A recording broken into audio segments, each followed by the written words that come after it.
الجدار الدفاعي يجب عليه أن يحترم المسافة القانونية بين وضع الكرة والجدار. 9 أمتار و15 سنتيمتر على ما أعتقد، بل أعتقد ذلك. جميلة وريعة وممتازة، يا سلام. جول!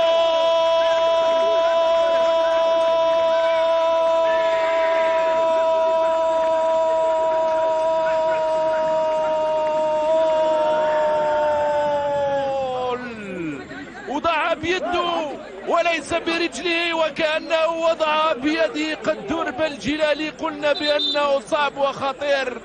إن الخبرة والتجربة التي تتحدث في هذه الكرة، وكأنه منح له ضربة جزاء. قدور بالجلالي. جول جول جول!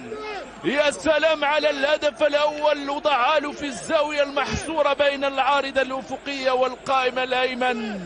هدف أول حرك شباك فريق وداد تلمسان، وحرك مشاعر وكبرياء أنصارهم، وأسعد كثيرا للجوارح من خلف الشاشة. يا سلام عليك يا قدور بالجلالي. قلت بأنه اختصاصي، وكان يبحث عن هذه الكرات الثابتة.